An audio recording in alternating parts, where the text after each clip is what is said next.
Good morning, good morning. Here we are, up and running. We've got the camera the other way today. We haven't had this for a few weeks because of all the interesting action on the west side. But it seems today nothing's happening on the west side. There's no movie being filmed here today. And the ninja shop has been closed for the past couple of days. So I think they're probably going to be closed today as well. So we'll take the opportunity to get the other side. This pole doesn't float, can't be helped. But also you may see the coffee shop, it's open now after, 3 months of hiatus. The coffee shop is open. Yeah, the work on the red building, actually the brick building, it's actually still going on, but they've now unshrouded the top of it. It isn't open yet, and there's still a barrier around the bottom of it, but they've pulled down the main scaffolding. They repointed the thing. It's a brick building, and part of the renovation, huge renovations inside, and the outside renovation, they repointed the brickwork over the whole thing. It's all neat and clean. John's talking about the Skytree lights. I don't know. I think it's perhaps automatic. I don't know if they're on all day. It's just gloomy enough today, maybe. I don't know. Have to take a look later on a nice day. It's going to be quiet today, so.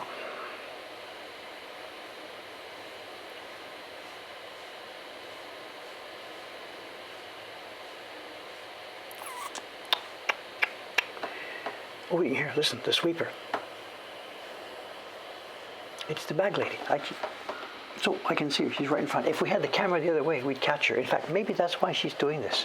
She's probably camera shy, but on the days when the camera's out on that side, she doesn't do this. I don't know.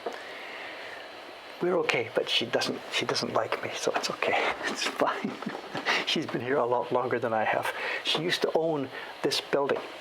The lady who got the bag shop across the street now, she used to be the owner of this building, and she sold it, I have in my head 11 years ago, but that's the same number for a few years. So she sold it 12 or 13 or 14 years ago to the lady who currently owns it and who is our landlady.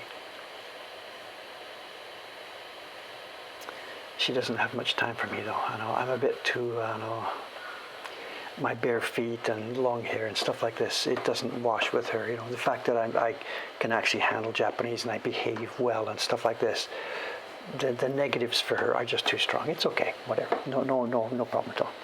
She's the treasurer for the local association, so she comes in every week, every month. I pay her our association fee, and she's polite to me, gives me the receipt. And she stops at the door. She won't come in, but.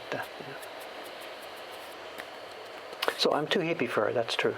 She would rather that Japanese culture wasn't disturbed by this kind of influence, and I completely, totally understand it. I'm not in any way hostile. She's not hostile to me at all, but it's just clear that she is. She puts up with me, but that's all. So, as I said, I'm not against that. So camera saying appearances are important for her generation, you know. She's my generation, but for her generation here in Japan, you know, things are what they are. Things are what they are. Okay, today's work, we are going to carve. In fact, just show you what I would perhaps be doing. There's more embossing to do, but I'm not going to do it. We've had too much embossing recently. There's more happening this afternoon. Another batch of waves. Cameron-san, another batch of waves is coming this afternoon. I spoke to Chiharu-san. In fact, they may come during the stream this morning. And Cameron, I hope, is on the waiting list there, shoveling emails out to the world to cover for this. But I'm not going to emboss this now, but let's have a look at this, because this is, it's an interesting point to mention. Some of you might recognize what this is and why it's here on my desk now. This is 119 copies of the third print in this year's subscription series. And it's no secret, but we are getting ready to open it up again. It's been sold out during the year. We set a limit of quasi 200, that's all we could print. It wasn't a limited edition limit, it was just all we could do during the year. And you saw me last week embossing the 12th print in the Japan Journey series from Kubota-san. That was about a week ago. Well, he's moved on now. He's working on the back issue printing of this year's series. Yamamoto-san, young Yamamoto-san, and Kubota-san together, they're going to blow through this thing. And I sent him, I mentioned this to Cameron the other day, I sent Kubota-san 120 sheets of paper. about 10 days ago, about a week ago. I sent him 120 sheets of paper. And what has come back, there are no cut corners. I counted them yesterday, and I don't know this guy. There is only 119 finished prints here. And I mean, come on, guy, get with the program. 119 finished prints out of 120 sheets of paper, and they are identical. Absolutely identical. He's also done a really nice job on the mica powder. Actually, we didn't use mica, we used pearl on this one. We used a pearl powder. So my job, not today on the stream, but my job now is to emboss these, and they go over to Ome. Now these are not, customers are not waiting for these right now because the series is still closed. But the point is, when we have the first 6 ready, we're going to open it up again. So you can stand by. This year's series will be open for subscriptions perhaps somewhere in late November. I don't know. It's not a secret, that's not a tease, it's just a statement of what is going to be happening. So those of you who do want that series, it is going to be available again.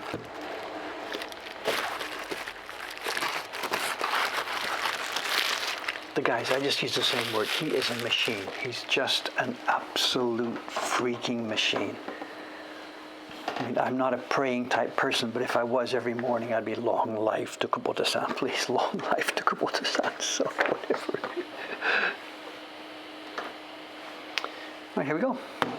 The first we are about to see, the virgin block for next year's subscription series. The January package is here.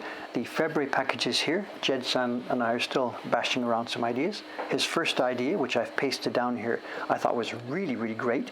He's having second thoughts about it, but I think it's a fabulous idea, and I'm going to try and get him to continue with this.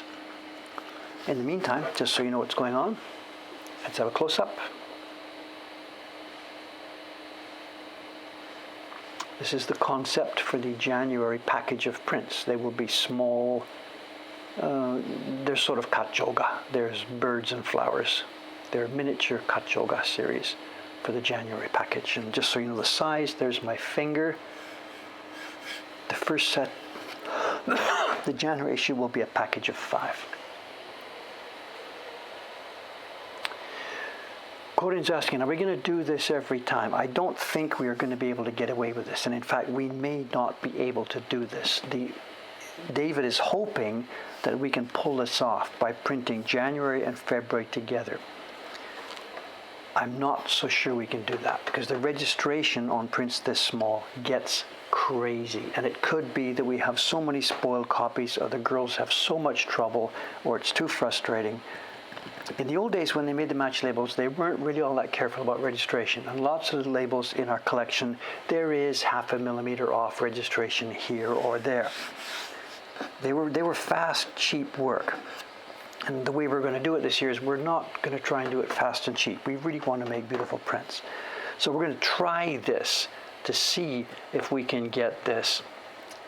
And if it doesn't work, if it's too frustrating, too many spoiled copies, the girls just go, come on, Dave, what are you doing? Then we will cancel that. We will just run the first set, and we're going to try it for 1 and 2 and get through it. And if it doesn't work out, we'll just move from March and April, May. We'll just do the month by month by month. We know we can do that. So we'll see. This is an experiment. We're stretching a little bit, and I don't really know where it's going to go. We're sort of trying a bit of a paradox here. It's a bit of a rough and ready approach, but we don't want to make rough and ready prints. So I don't know. We may collectively fall on our butts here. Cameron's talking about the color palette.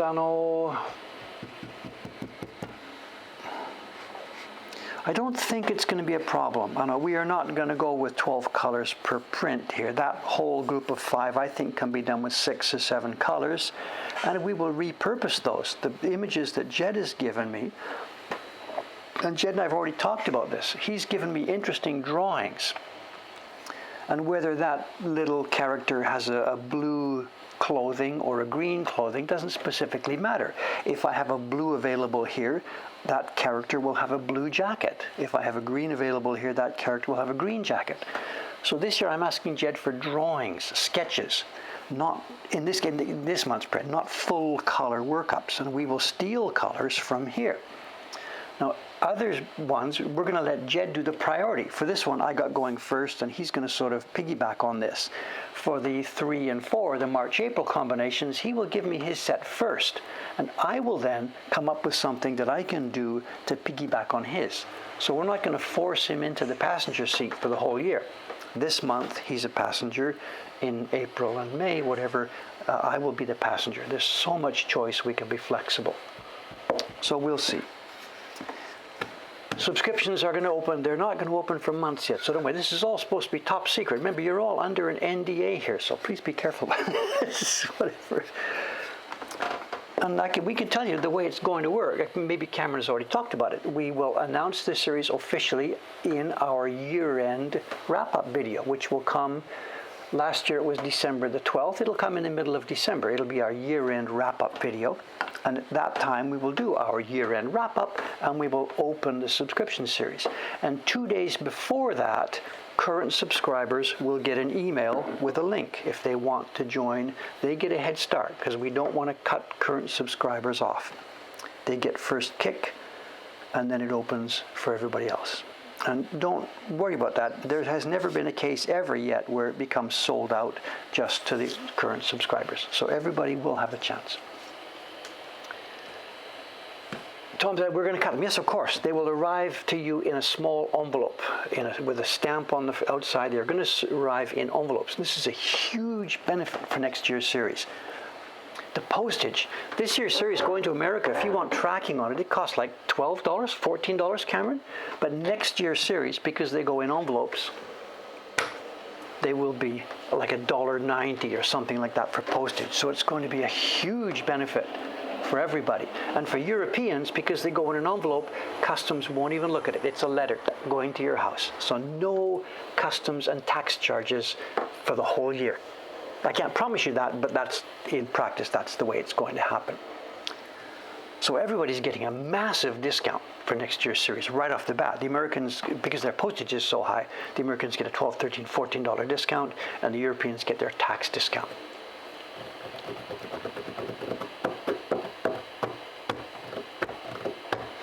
Somebody's asking, gives you a 30 minutes head start. It's more complicated with time zones. We have to do this for a couple of days. We've got to give a couple of days head notice. Where to start? Where to start?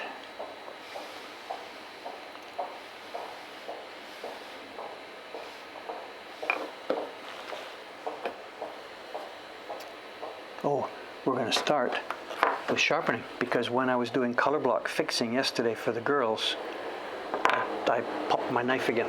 So just sharpening first. Look at this, stream's been up for half an hour and we haven't got any work done yet.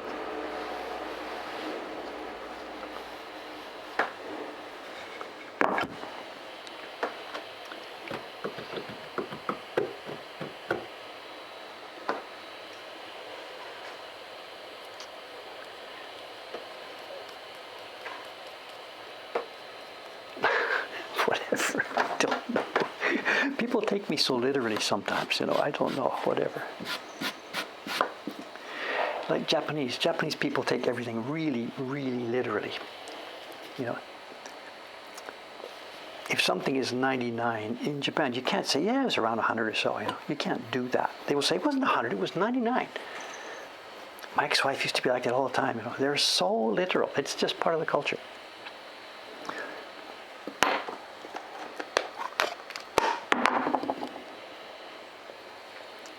Okay, it's not massively broken, but it's broken enough that we have to take some steel off. So, excuse me here. Excuse me for a minute.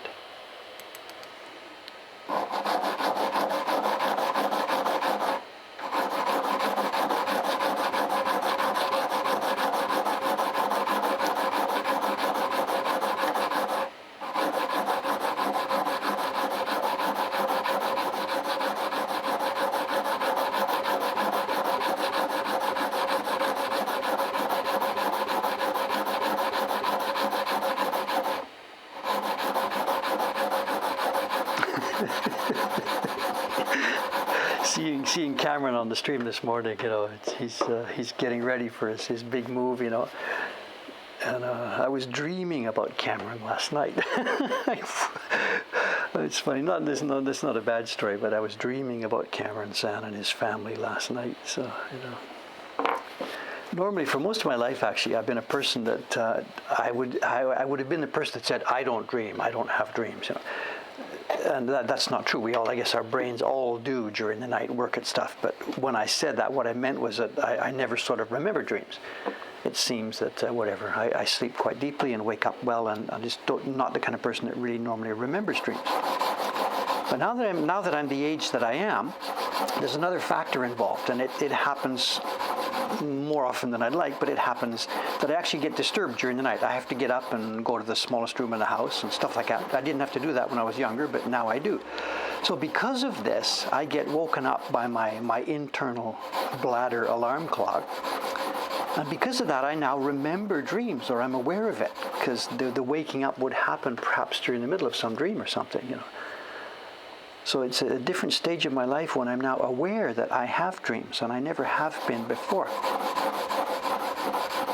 And last night, I'm staggering down the hallway in the dark to the bathroom, and I'm half awake, and I can remember the thing that I'd been dreaming.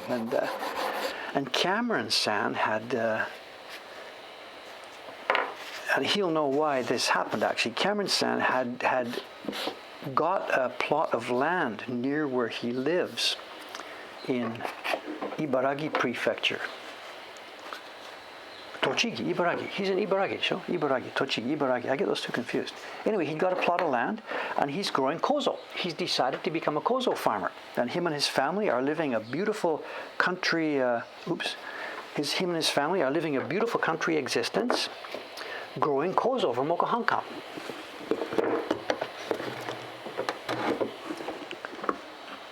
And he knows why, the connection between Cameron and Ibaragi and kozo. Cameron knows what the connection's about. But that's what is here. So just for some reason, I get the two prefectures confused. There's no reason for it. Just now that the conversation's come up, I know Ibaragi is that one, Tochigi is the one out towards the Pacific coast. I get that. Tochigi actually is a place where most of our kozo fibers comes from. There's a place there called Nasu Kogen, the Nasu Plateau area, the Nasu Highlands. And that's an area where most of the good kozo in Japan does come from, or most of the most famous kozo comes from. So anyway, in my dreams, Cameron became a kozo farmer and saved our business.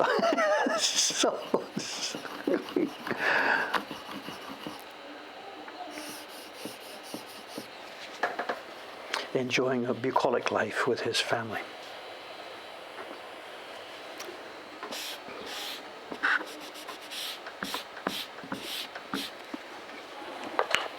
And Cameron knows the reason why David is thinking Cameron and kozo fiber and mulberry and stuff like this, because there's a video Cameron has been, it's right. I was going to say Cameron has been struggling to give birth to a video. No, he's been working on and off on a video, and Dave keeps getting in the way and putting it back. Cameron's been working on a video about the different kind of people making the mulberry fiber up in Niigata. So that's the reason it's in my mind with Cameron and mulberry, so whatever.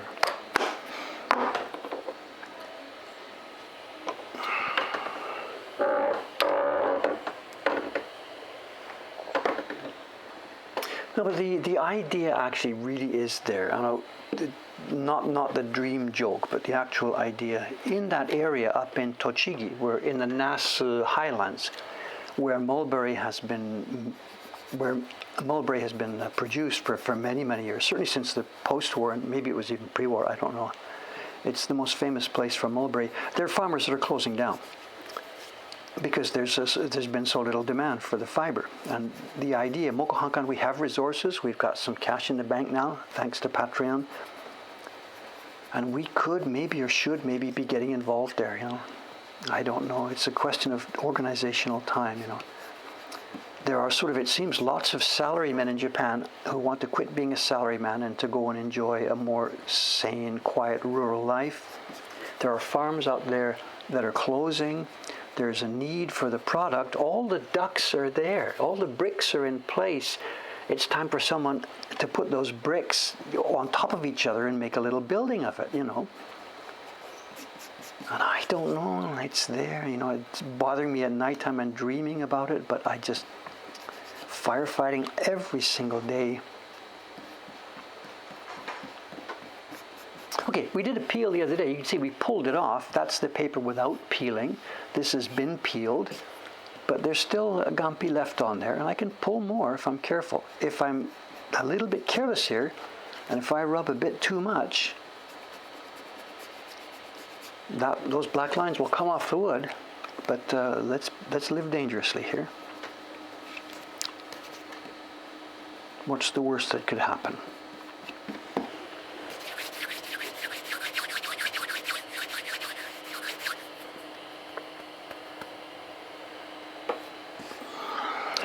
Ome, actually, Cameron's mentioning ome here. Ome is not suitable for any kind of kozo growing. I know. It's too steep. It's too steep, and almost most of it. And it's also a bit too close to Tokyo. And Ome is one of those towns where the population is decreasing. There's houses, they're giving away houses here and there. But to get a wide open area of land like that in Ome, it still would be too expensive. Out in the Naskogen, that's fine. It's probably give it away. Just go and pick it up off the ground and pick, you know, whatever the land would be available for almost nothing. But that's 3 hours from here. That's 3 hours from here, and that would not be practical for Mokuhankan to run its own little kozo farm, where it was a full day's journey just to get there and back. So I don't know.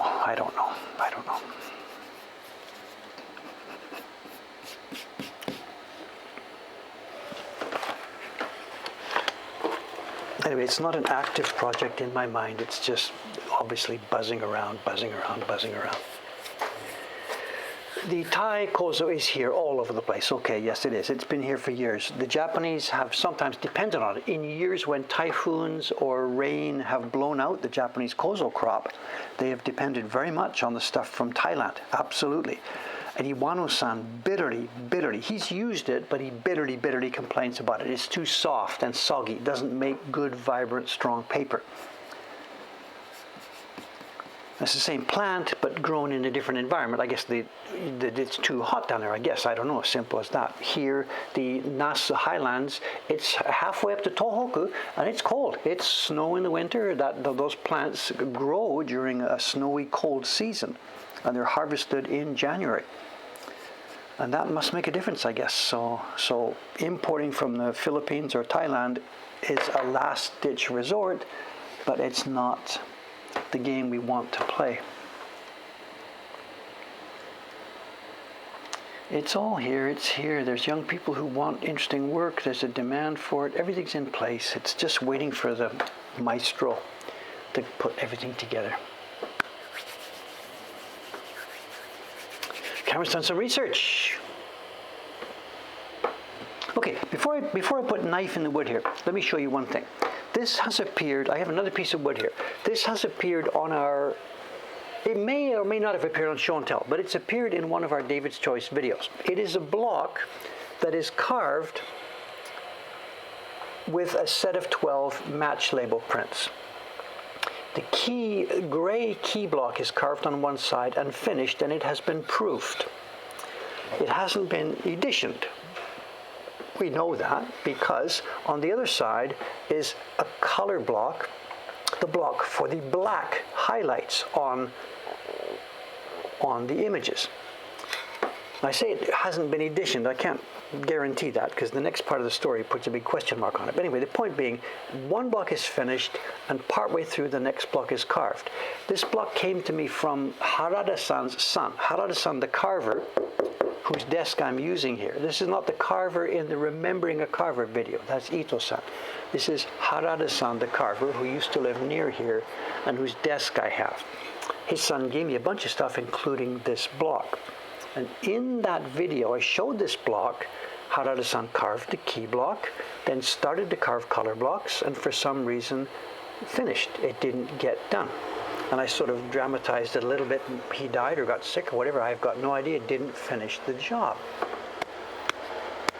A month or so ago in Yahoo Auctions, somebody put up a book of a match label collection. It was thousands of match labels in a real big fat album. I wanted it. I wanted it heavily. On one of the pages in there was an illustration of this series in finished form. Even though this block's not finished, it was a picture of this series in finished form. So, but it looks like the story is altered. Harada-san carved the key block, started to carve a color block here. Something wasn't copacetic with this, so he moved on, did color blocks, color blocks, color blocks. The edition was made. It went out into the world. So the story, I'm really not sure why a partial color block would still be here. Maybe they decided they didn't actually need this one. I wanted that album. It went up and up and up. And this was, I said a few weeks ago, it was a couple of months back before my salary came back to normal. I just didn't have the cash for it, and out it went. So anyway, all I know at this point then is that this block did come into being. Prints were made either from this block or from another one carved from the same images. So before I start mine, here is a little touch. This is from the 1960s. Harada-san died in, what was it, 1969 or something. So this is from the 1960s. A set of 12 match label prints carved on a block. And this is one of the inspirations for what we are now going to do here.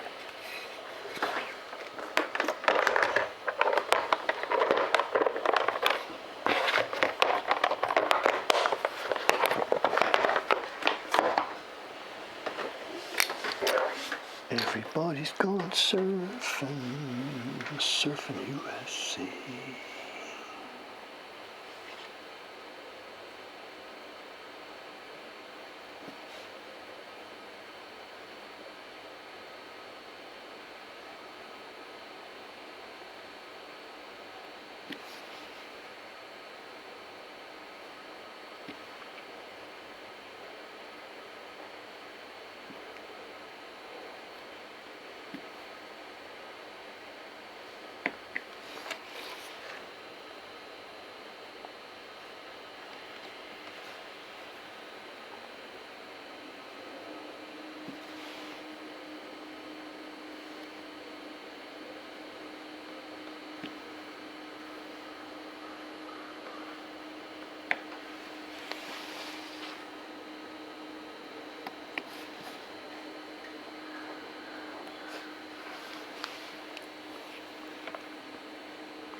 This is going to be fun, you know. It's a pretty delicate work, pretty quiet work, but it is going to be nice, beautiful, peaceful work, you know. It's not the best work for Asakusa. I should be sitting at home in Ome. You know, get up, have breakfast, do the email and stuff, then leave the computer upstairs, go down to the workroom, and spend the morning peacefully carving without the computer there. Distractions and stuff. That was the way I got all those prints done in the past, you know, just peacefully sitting at that bench, river in front of me there. Occasionally there would be distractions, kingfisher, you name it, whatever. It's going to be difficult to recreate that environment here, but can't be helped.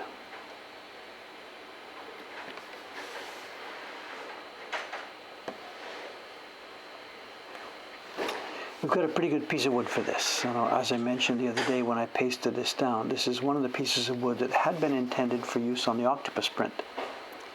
That's what it was ordered for many years ago.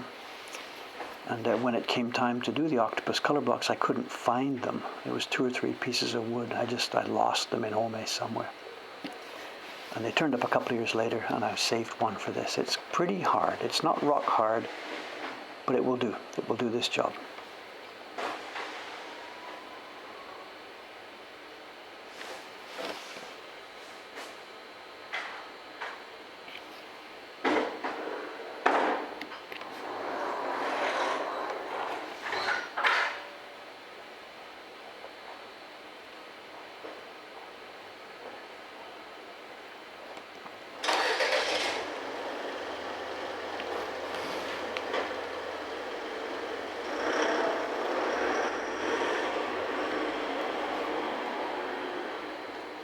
Which I didn't notice. Was that the Oshibori man? I didn't pay any attention to that. I'm sorry, the camera's the other way around.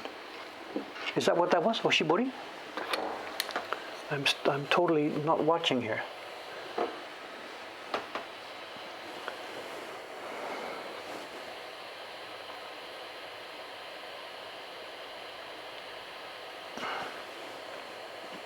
Speaking of trucks too, you know, we had a crazy experience. What day is it today? It's Thursday. It must have been Tuesday morning. Talking about trucks. The other day we had a great fun. There was a whole lineup of trucks coming. On the next morning after that stream, Tuesday morning, I got woken up early. I normally wake up around 6 or so. And it was about that time. There was a roaring and a crashing and stuff was going on outside. And I thought, is that one of the garbage trucks? No. And I couldn't, it was just too loud. So I staggered to the window. And it was a fantastic experience. There was a giant crane, one of these trucks that drives around like a truck, and it parks and puts the legs out, then extends itself. A giant crane truck right in front of our building. And it turned out they were replacing air conditioners on the top of the theater building, 3 doors down, 2 doors down, 3 doors down. And, you know, they had to get back and extend up over the building and scoop it down. So in front of my building was this massive, and that's not an exaggeration, this massive crane truck that was reaching up. I got some pictures of it. I'll show you later. And it was real fun to watch. I dragged my pants on, went outside, took some pictures. So it's too bad they didn't do that in working hours. I mean, they tried to do it obviously at a time when the street's deserted. So it was huge.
Doesn't want to come out.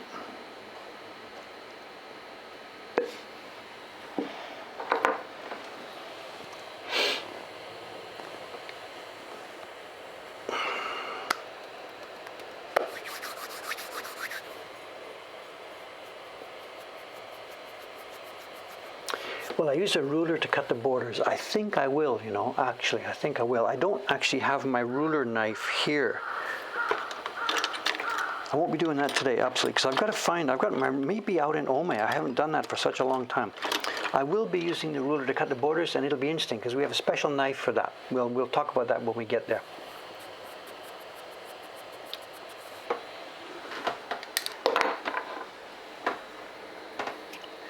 That's not going to be the standard for all the prints of this series. Some of the prints in the series will have a freehand border. Like if you look at Hasui prints or something from the middle of the 20th century, they have a border around the outside, but all those borders are cut freehand, roughly. I'm not sure if roughly is the right word. They're a little bit wiggly. To make it clear that the guy wasn't trying to make a straight line. It's as though it was a brush stroke. Somebody had brushed a border. So there are straight lines that are supposed to be straight lines, and straight lines are just like whatever lines. And these will be ruled lines on this series. That's my thoughts so far anyway. when you do them rough on a print of this size, it just looks careless. And that block from Harada-san, the block we just looked at a minute ago, the lines there are clearly ruled, and in fact you can see places where they've gone too far. He's crisscrossed over each other. Definitely with a ruler. Stuff that wouldn't have happened if he'd done it freehand. So.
After the weekend stuff, we talked about the ninja action over there on Sunday afternoon. You know, the role playing and the little boy ninja crying and stuff like that. I was very curious as to how their business was going to move forward. And the day after that, on Monday, not a weekend, of course, there was no foot traffic here. They were open. The two of them were there. One of the ninja boys and the young lady who sort of acts as the, she like talks to the customers and stuff like that. They were there on Monday, but nobody. It was a dead day. It started raining in the afternoon. There was no foot traffic. He sat outside for a while, twirling his sword. It was clear nothing was going to go on. He went inside. They just fooled around and just sort of did nothing during the day. And I was just sort of, like, what did you expect, guy? There's going to be no foot traffic. If you don't have social media to bring reservations in, you're going to be in trouble. So anyway, the next day, Tuesday, and then the next day, Wednesday, they've been closed. So for 2 days, there's been nobody there. And I have no idea if they're going to be open today or not. There's nobody there yet. That's why I put the camera the other way today. Because it seems a ninja place, and maybe they're just going to be a weekend business where there's foot traffic. I really don't know their plans. You can't ask stuff like this, so I don't know. So.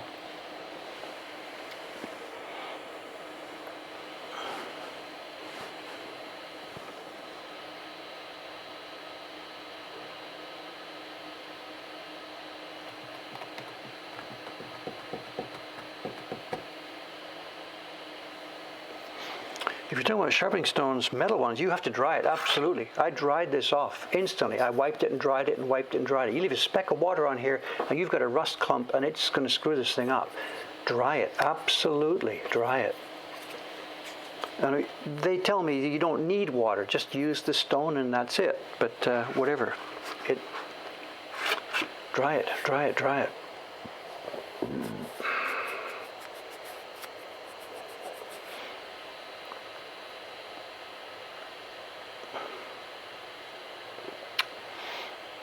I think you're talking about something, I don't know, keep it in the fridge, I don't know. Sorry about that, whatever.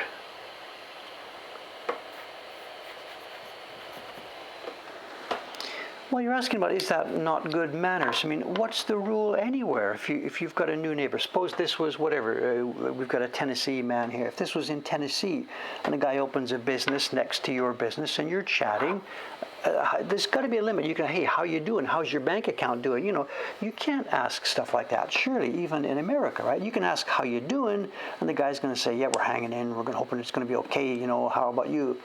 You can speak in very general terms. And here, I could have asked these guys, yeah, how's it going? You know, and he'd say, ma, it's whatever. That's the only answer you're going to get. And if you try and you know, ask too many questions, how's it going? Are you going to be open during the week? And what's this? And can you worry? Blah, blah, blah. If you start poking around a little bit too much, it's really not so good. And I think that's not specifically Japan. I don't know. I don't know. Especially for new people you don't know yet. You can't be too inquisitive, you know, let them direct the conversation. You know.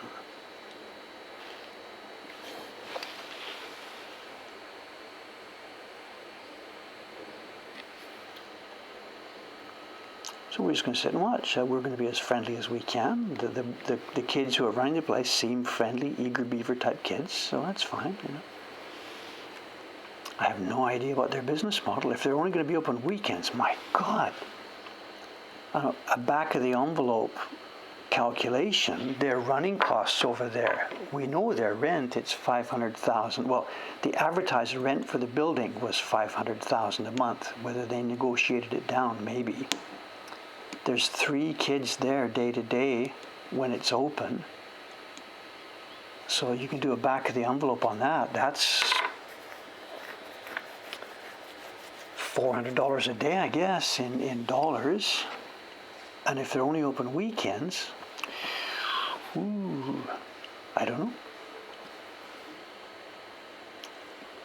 But then I'm sure the street here said the same thing about us. We were only upstairs at first, no foot traffic. And they must have looked at us. A ukiyo-e shop in Asakusa, upstairs on the 2nd floor where nobody can see it. I give those guys 3 months, you know. And I'm sure that was the story on the street when we opened up, you know.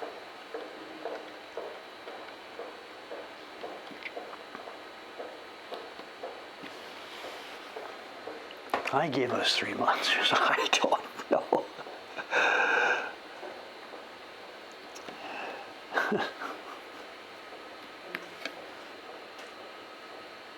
The first year here, my God, it was tight.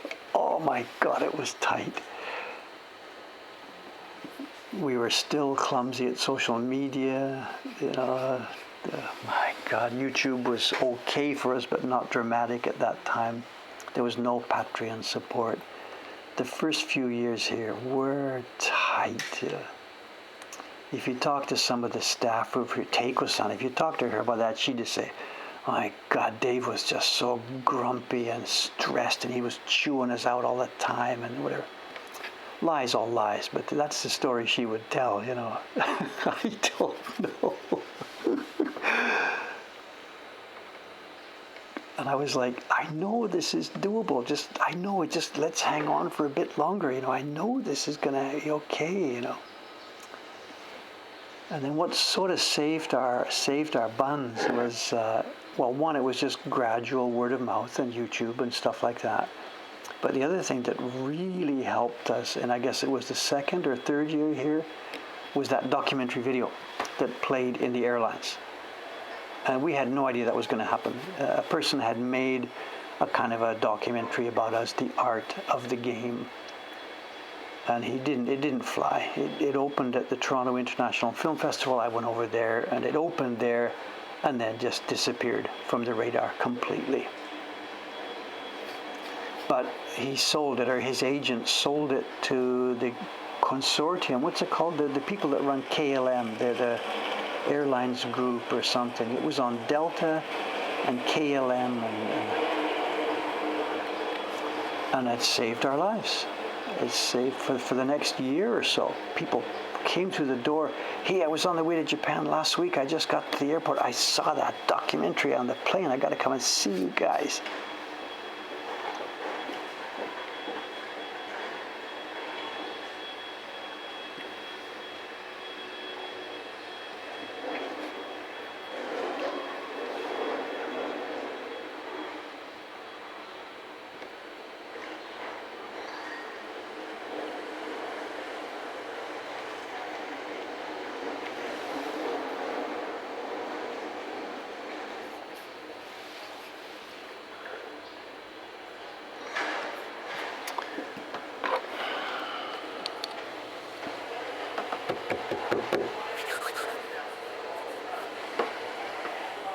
It did fly. Okay. I get the idea. I don't think it flied. I don't think it went in the way he expected it to go. Global, and after the Toronto Film Festival, head for somewhere else. It didn't. It went for the Toronto Film Festival, and then. And this thing about the airlines, that's where they sell the stuff they can't sell to anywhere else. You've got your captive audience in the back of an airplane seat. So.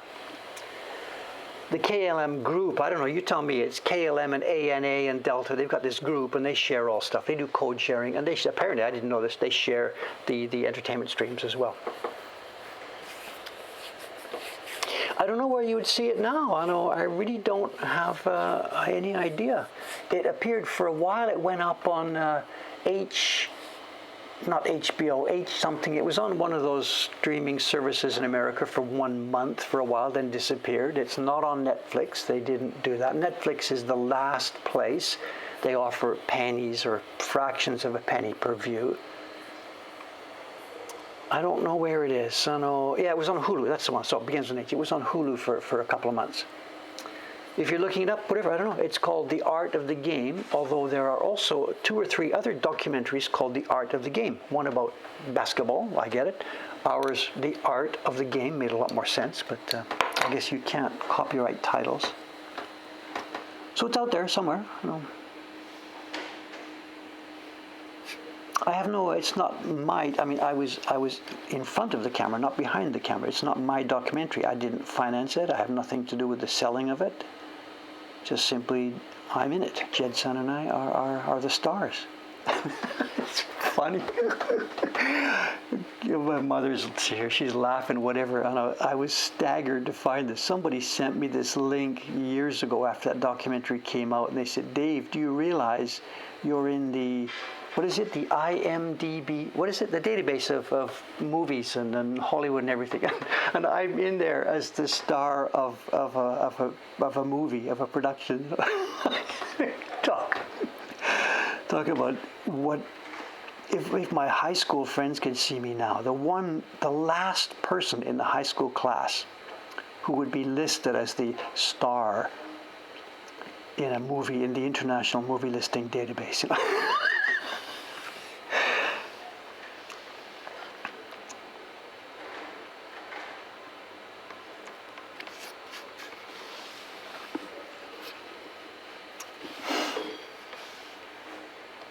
Whatever. I can imagine if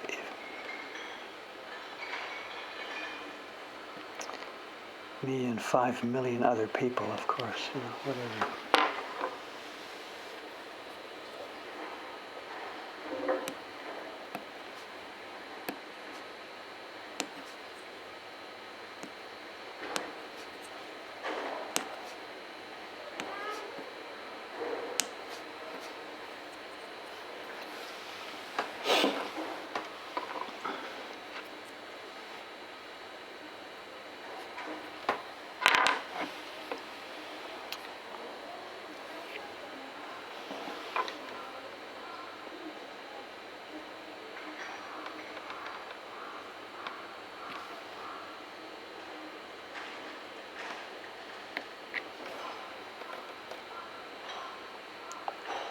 Oh, I hear that sound and I realize I've forgotten something.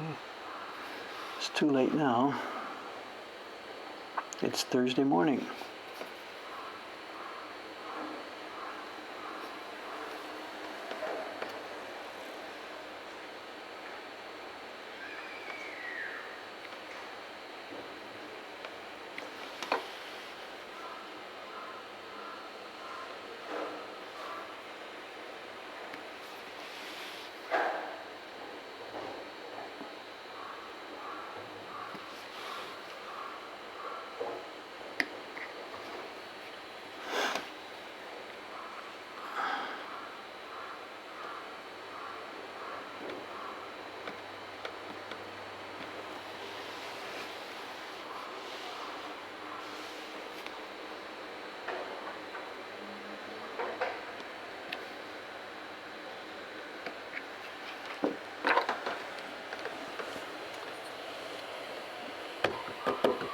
I'm not in the cast and crew page anymore. Really?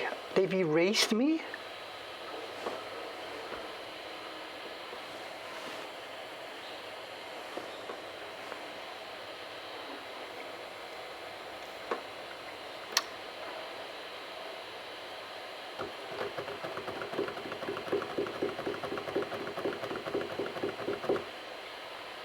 What's in there, is it? Starring Dave Bull, Jed Henry, Motoharu Asuka. That's Asuka Sensei, eh? So.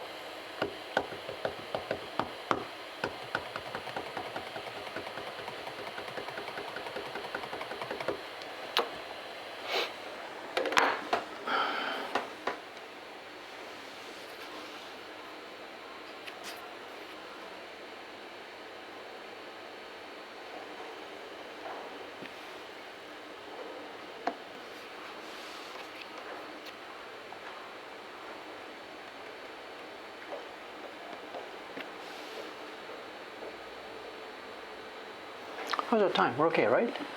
9:52. We do have a show and tell today. I guess we've skipped because of circumstances beyond my control. We've missed the show and tell the last couple of sessions. We do have one today. It's not a dramatic surprise. I still have that blue envelope, which we're still digging through. I know.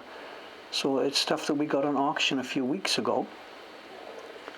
And we'll crack it open again today and have a look and see what's inside more of those envelopes. So.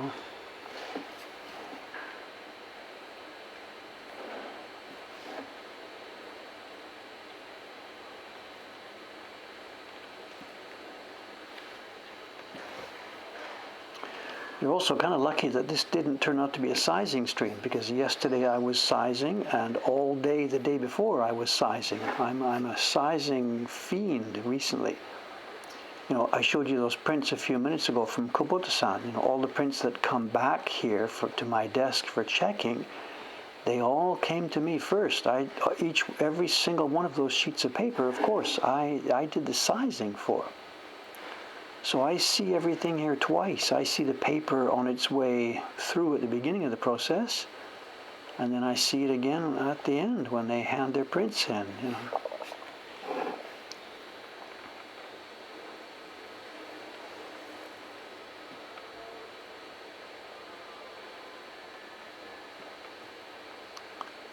That was my job the last couple of days.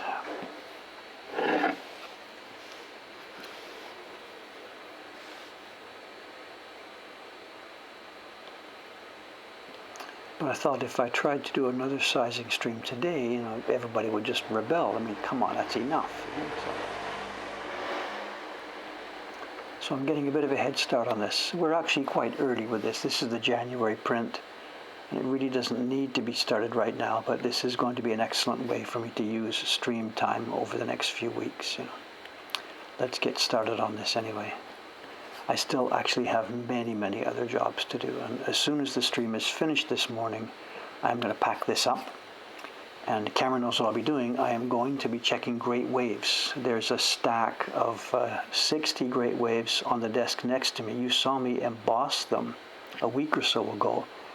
And Cameron has put out the emails and taken payment for them, and I have now got to get those done. So we are going to be checking and checking those over today, doing the final chiritori.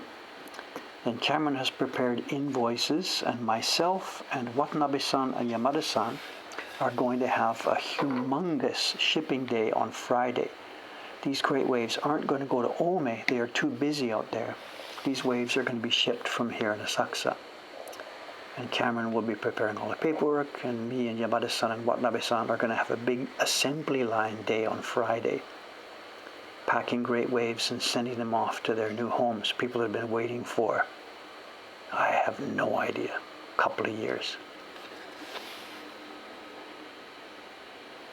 So I have got to do that. That's my priority now for the rest of today, is checking and pulling bark off as many great waves as I can get through, because the next batch is coming today.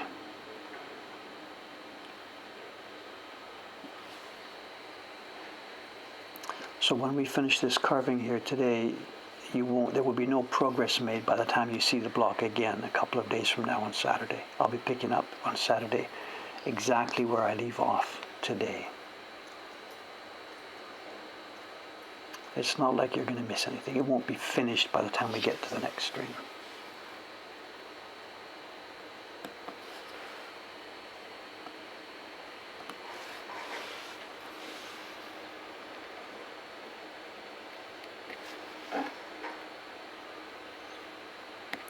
It's going nicely here. It's not as hard a piece of wood as I had hoped it would be, but compared to some of the crap we've used in the past year or so, it's okay. It's usable. This print will never have the long life that the Wave has, like 2,000 copies, but I don't know. That won't be my problem. That'll be somebody else's problem.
Not sure what news there is to report. There were a couple of things I was supposed to mention, but I didn't prepare a list. I'm sorry. One thing I could, Taran-san, young carver, he won't be here. I think he's going to be at work this morning, meeting over on his day gig.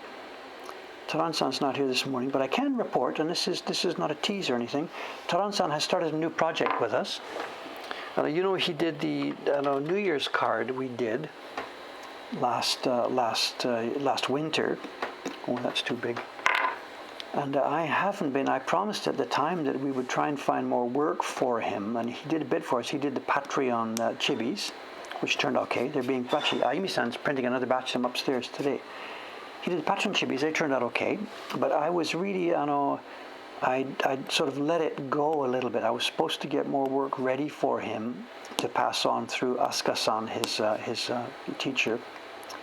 But I just got busy firefighting and whatever, and didn't really hang on to it. But Taran-san jogged me the other day. He politely jogged me about work, and I realized, okay, yeah, let's do something. So I came up actually with another project that he can do for us, and we'll be talking about this soon. Once we've got some pictures and stuff, Taran-san is going to prepare some pictures for me, and he's going to send them to Cameron, who's going to get going on Instagram with this. So this is not a top secret project, but Taran-san has started a new batch of prints for us, which he will be carving in the evenings. He still has his day gig to take care of, And hopefully, if we can move forward with this project, he can transition more and more from the day gig to carving. And we'll see how we can make that happen. I don't know. But anyway, stand by over the next couple of weeks and certainly a couple of months. Stand by for more wood carving action from young Taransan from Wales. Because we've given him a kind of an open-ended project. He's got one image to start with, and then he can just move on to another one and another one. And I'm really sorry not to have got that going earlier. I just didn't have the insight to make it happen. But luckily he jogged me about it, and we'll see how it works.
Someone's asking about the lawyer. Did the lawyer reply? The lawyer was the initiation of a certain conversation. There's a long story, which we'll be telling you a bit later.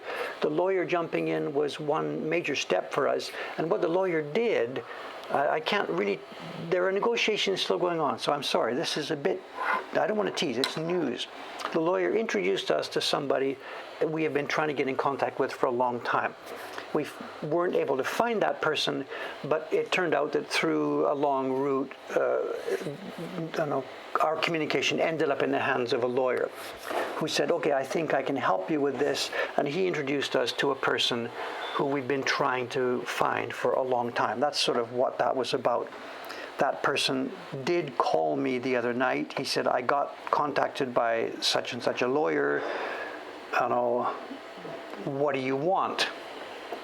And I explained what I want, and we are now in communication, and actually we are preparing a package to send to him full of a detailed proposal about what we want to do. So the lawyer at this point simply was just an intermediary. And we'll see. We'll talk about it when we get going, but I just can't at the moment. That's all. I'm sorry. It was just a tease. So Cameron's got it. Japan is all about introductions, and we found someone to introduce us. Absolutely. So. It will be of major interest to you at the point when we get there, but because we're not sure if we're going to be able to actually make this happen, the person who the lawyer has introduced us to might say, you got to be kidding. Sorry, no way, that's not going to fly. That may be where this ends up. I don't know. That's why I can't take it any further yet. But it's going to be huge.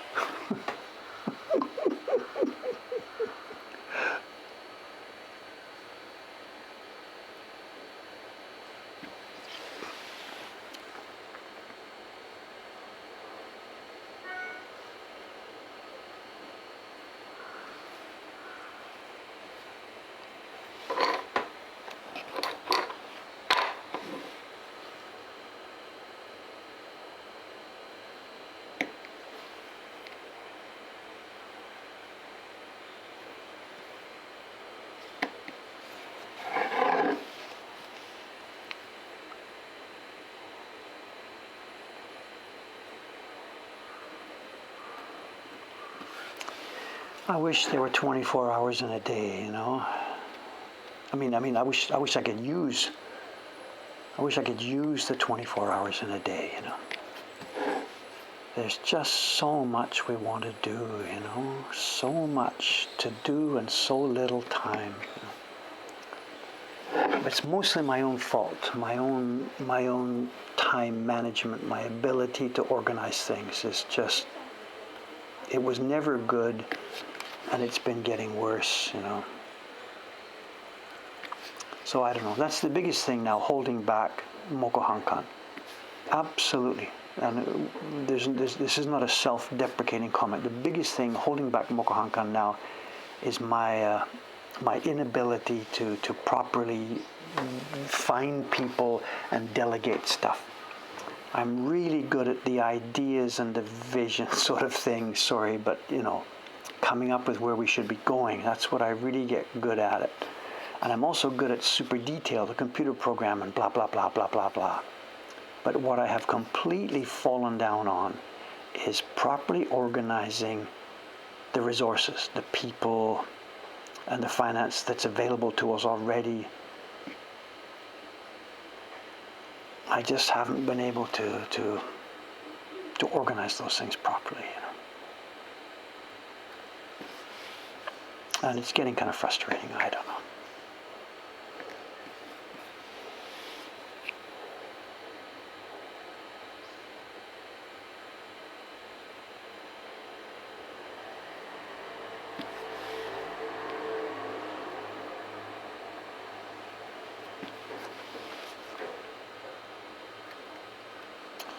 You can see how this works. Now you've seen me do this little bit. I've carved on and off here as I've chatted the last few minutes, and I think you could see that a good efficient carver, especially someone who wasn't really wasting time looking at a computer screen and stuff like that, a carver could get through this in not all that long a time, you know.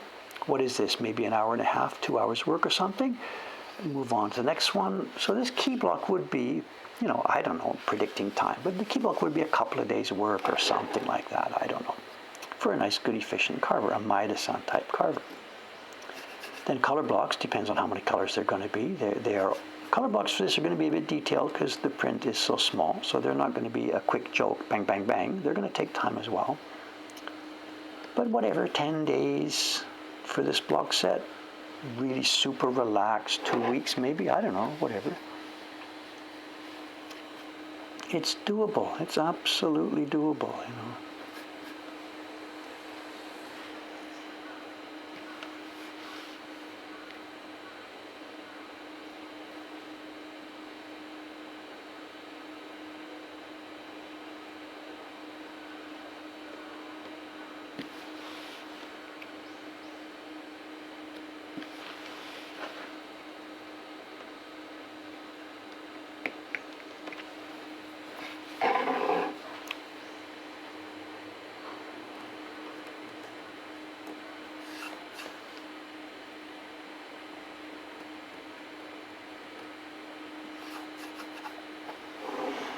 Not sure about the hardness of this block. You know, the top surface seems a little bit soft, but once you get down a little bit, it's really crispy.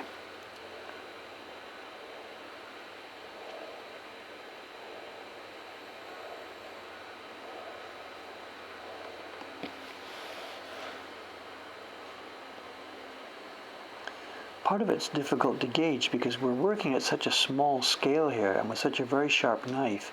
Even the hardest of woods seems a little bit soft at that scale, you know.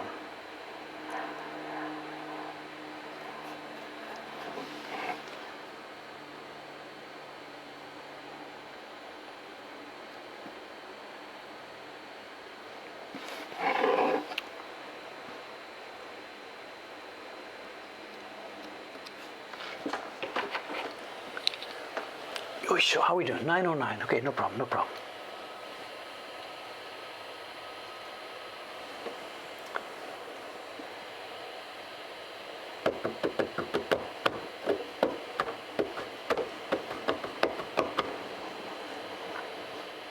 Crispy is plus minus. I know a crispy block is sort of hard, but a block that is a bit too crispy, it breaks easily. We want something that's hard, but something that is easy to break and shatter is not so good.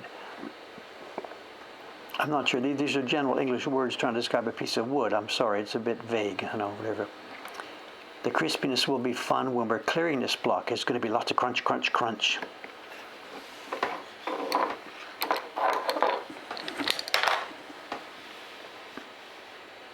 We're okay compared to what we've had now over the past few months. Compared to some of the blocks I've used for the Koryusai series, this block is okay.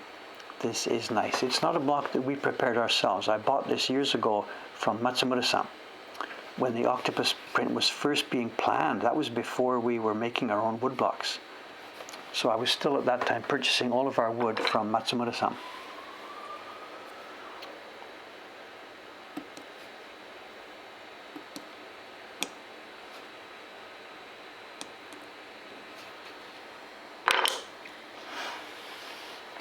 I mean, no complaint. It is, as I said, it's better than what I've had under this desk for the past couple of years. So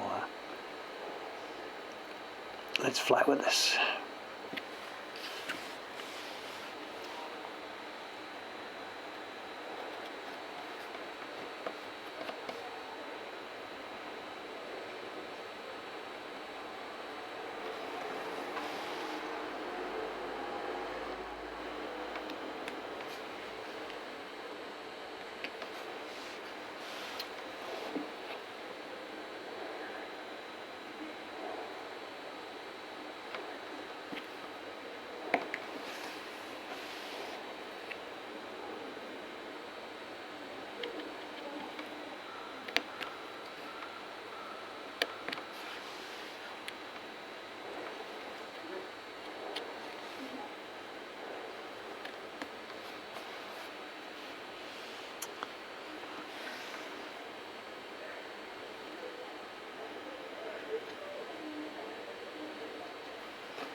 There we go, that whole corner is done to show.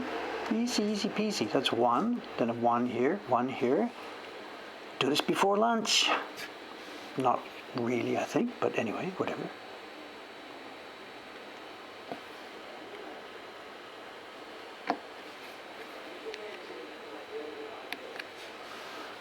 Those Ome days, sitting in the workshop down there in the river, just carving.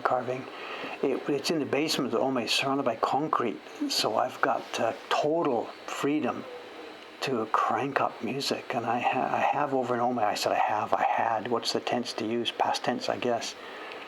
There's a stereo player, I mean, what do you call it? A component player there. And there's a couple of speakers mounted on the wall behind me, and then there's a woofer that sits under the carving bench, and it's probably coated with dust now, no idea. So there's a woofer under the carving bench, and you can just crank things up to the point where the things on the bench are jiggling with the sound of the woofer, you know. It was so great. When's the last time I was there carving? That would be the early days of the Ukiyo-e Heroes series. Rickshaw Cart, Fox Moon. I carved all those prints back there.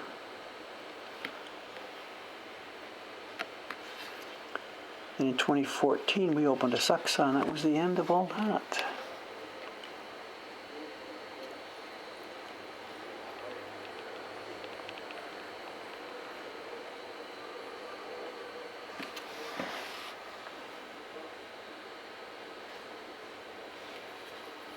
Haven't played music now while I work for years. It used to be a part of every day's routine, you know.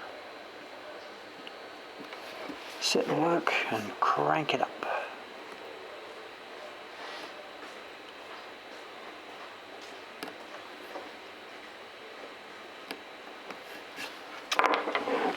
Let's go, let's go, let's go, let's go. Everybody go surfing, surfing USA. Where's the paper? Okay.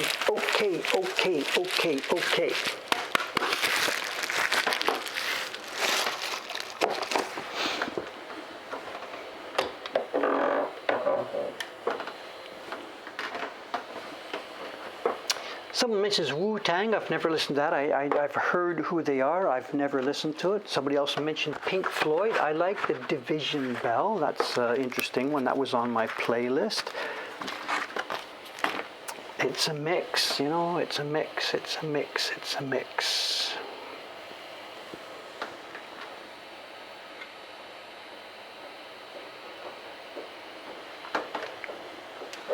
Okay, you know the theme we're playing with here, this batch. I still don't know what is in all of these. These could be treasures, they could be disappointments. Did you see that little miniature bauble we found the other day, you know? No idea. It's clear what this one is going to be. This is quite rare. Let's have a look at it. It's a package of match labels in the original wrapping.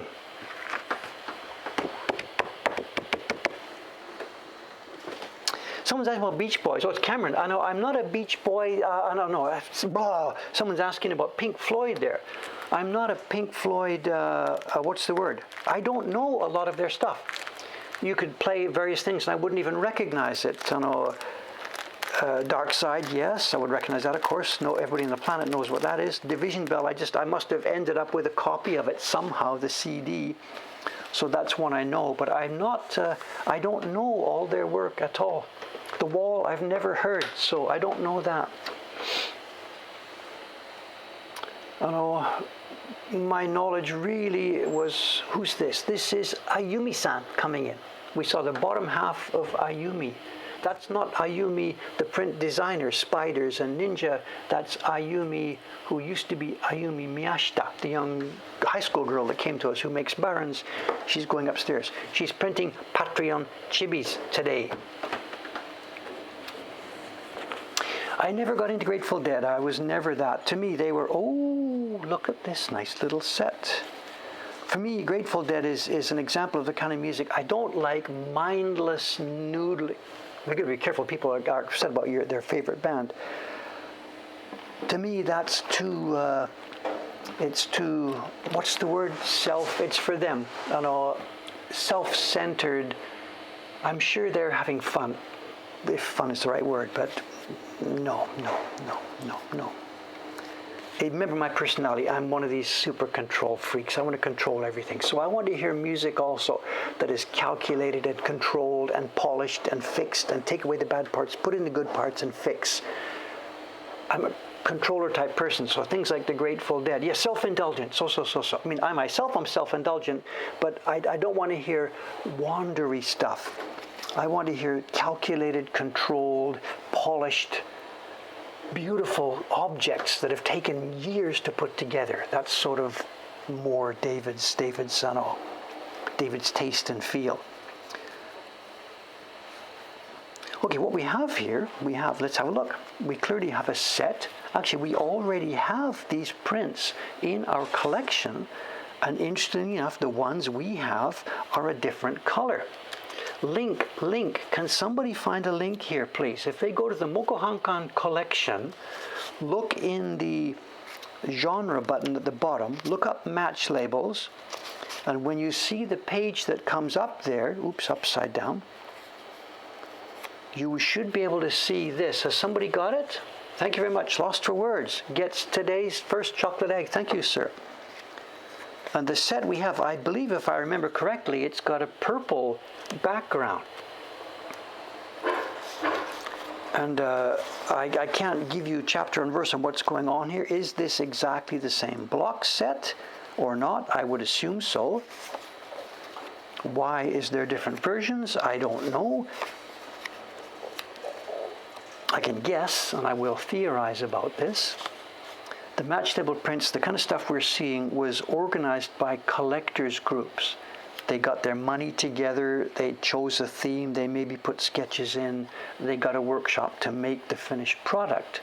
But then it seems, and we find this on more and more, as we collect more of these things, we are finding this more and more, that after the first group was made and sent out to the collectors, the blocks were there, and it seems like, sort of with our own subscription series, there was sometimes demand for this, so other groups of the same prints were made. And I have no idea about the background. Did the blocks and copyright and rights own with the collectors group, Or did the collectors group hire the print workshop to make them, and then after that the print workshop made more prints and sold them? I know nothing at all about that kind of the background. Our associate, Doi-san, Doi Toshikazu, knows more about this than I do. He's unfortunately not so well these days, and I can't easily communicate with him to learn more about these things. So I don't know. The fact that this is in the envelope makes me think that this may be the earlier one. This was the group made for the collectors, and that the set I have upstairs, which has no envelope, was a later edition. I don't know. It requires lots more investigation.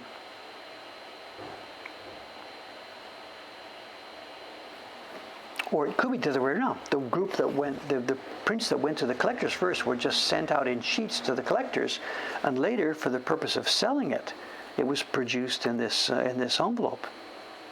I really don't know. We have a date here. It's Showa 8. Can somebody give us a date here? Showa 8. Someone's asking about the paper. The paper is not great. This is not super expensive Living National Treasure Hosho paper. It's full of chiri, full of bark. I suspect a certain amount of pulp. These are not, these are not expensive deluxe super collector items. These were casual small prints made for pleasant collecting. They're match label prints. They're nicely done. What do we got? 4 colors to show. Background color, key block, and 2 shades of blue tone. The key block is blue, and then 2 shades of blue tone and a background color. And with 4 blocks, that's it. You can make yourself a beautiful little landscape.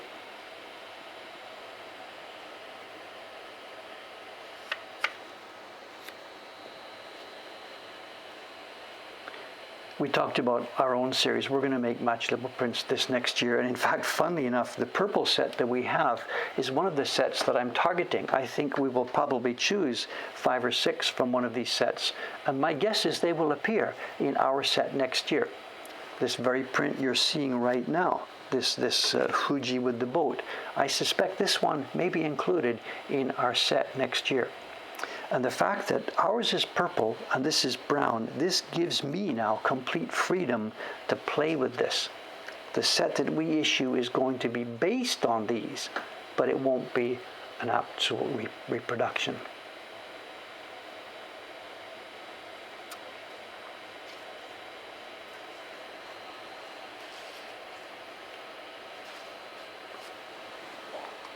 And it's a single word, this is not great art. Nobody is going to think there is a gorgeous, beautiful landscape print, it's great art.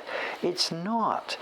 But, and the word we're going to use for next year's series, we're calling Embrace the Delight. And Dave here, and I don't think I'm alone, finds objects like this to be just delightful. That's really the only word that comes to mind.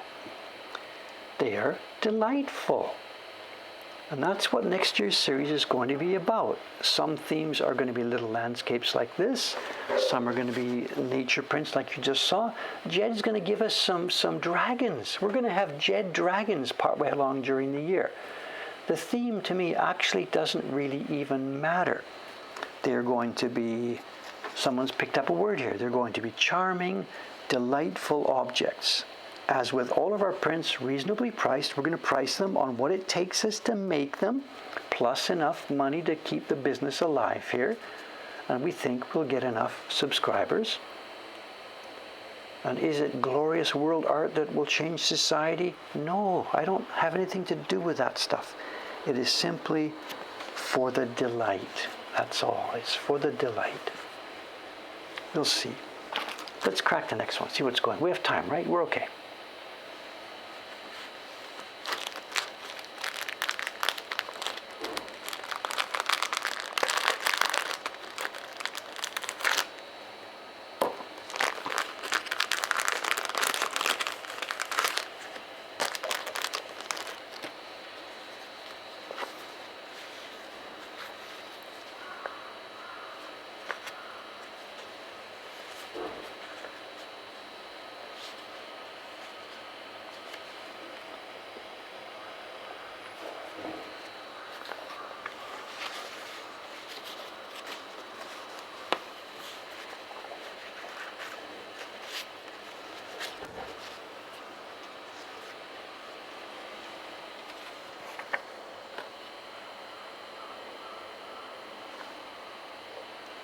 What do we have here? I think the light is actually a bit too disruptive, the bright light.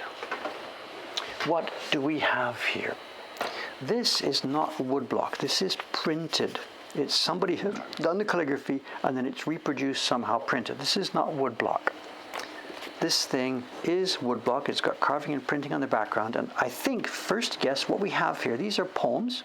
We have 1, 2, 3, 4, 5 people represented with poetry. 2 poems from this person. This is, I'm just, again, guessing what's happening here. We have a small group of people. I'm sorry, it's just too wildly calligraphic for me. This is an actual publication from a company. We have the company name here. The address is something something ya. This is a publication. It's not a private thing. We have poems from a group of people, and we have woodblock printed. Come on. We have woodblock printed miniature tiny envelopes. And there's no way these would have been practical use. These are just simply for the beauty. It's the same thing we were talking about a moment ago. They're woodblock printed. The calligraphy is too stylized for me. I'm sorry, I can't get the theme here. No, I'll make a fool of myself if I try and read it. They're woodblock prints.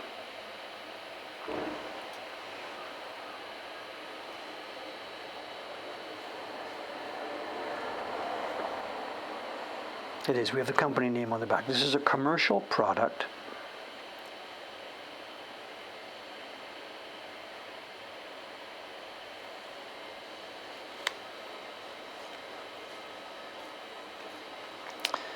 And we're seeing something here. I know the same characters. It's Oden, yeah. Is that the name of the place? I'm sorry, I don't know. I'm going to make an idiot of myself here. It's too stylized. There's an O. It looks Oden, but it's not Oden. It could be Oden. And we see the same group of characters coming back in many of the poems here. I'll keep it quiet before I really get egg on my face, but I'll get someone to help me with this, someone who knows calligraphy better than I do. And we see that repeated and coming through here. But just the objects themselves. Just the objects themselves. And maybe I'm a sucker for nothing, I don't know, but we talked about it before. Remember Dave with his control freak? He wants to see beautiful things, carefully made, polished to perfection, and I want to help make things like that people would pick up and say, yeah, this is just so nice to have. What's it for? Why does it exist? I don't care. I don't care.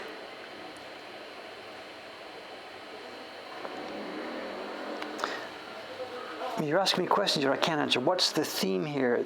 Is it theater? Is it seasonal? I don't know. I'm sorry. You know as much about this as I do.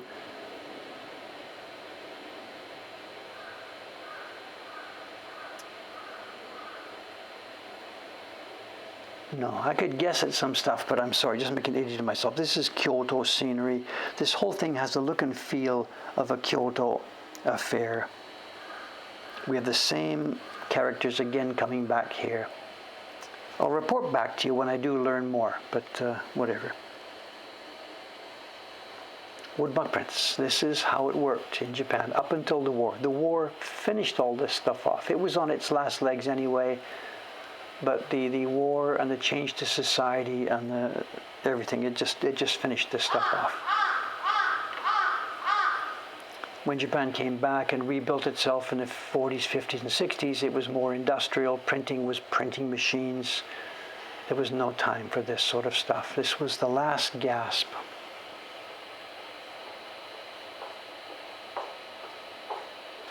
It may indeed be 4 seasons, so your guess is as good as mine. I don't know, I'm sorry. Yeah.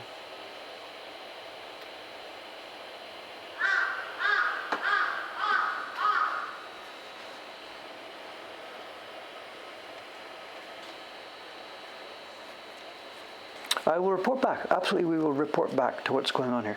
There is another hint here, actually. The poem we have 2 poems, but it's 1, 2, 3, 4, 5. 5 people are represented here in this miniature collection of poetry, and we have 5 little envelopes. So I think as we learn more about this, almost certainly we will learn that these 5 little picture sets represent absolutely themes that are here in this poetry, I think. And then the thing is wrapped up in the package. And this would be an object that people would purchase. Who would buy it? Ladies with interest in calligraphy and delicate things. You tell me. But almost certainly there is a link between all these things here. For Dave here, the interest is the beautiful object based on the woodblock technique. No more, no less. No more, no less. These will be in our collection at some point, along with what we can learn about them. We will translate some of this and get the information background. So just hang on, those of you who are waiting. There are 10,000 items here now, waiting to get up into our collection. Okay, it's 9:30, Thursday afternoon. I have great wave checking to get going on. That's my day. Dave is a great wave checker for the rest of the day. I'll be back here again Saturday morning, and the theme will be, it's decided, the theme will be, I will be carving more on the same block you saw me carving now. That's going to be the theme for the next few weeks of this stream. That's all. Thanks for watching. I will enjoy reading through the chat when I have my lunch sandwich from Skeroku Diner down the street. I'll see you again in a couple of days. Thanks for watching. Let's pop up the outside at the end here and see who's going to walk by. That crow you're hearing, I'm learning about this guy. Yesterday when I was upstairs programming, I'm away from the window, and he came and stood on the balcony for a while, really close. He was like just whatever, less than a meter away from me on the balcony just outside the shoji screens. And you think that noise is loud from here. You think that's loud. You got to get it when the guy's on the... Oh, that's where he is now. He's upstairs on the second floor balcony right now. And it's insanely loud. This guy is a monster.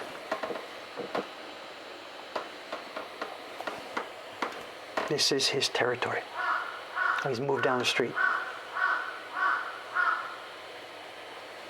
You tell me. He's saying to everybody else, keep away.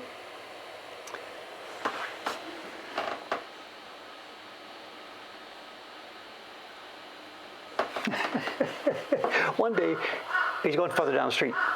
One day, he will jump in front of the camera. We'll see. Okay. Enough. I've got to get to work. Thanks for watching, guys. I will see you again, maybe if you're here on Saturday morning, Friday night for most of you. Thanks very much, and I'll see you then. Bye for now.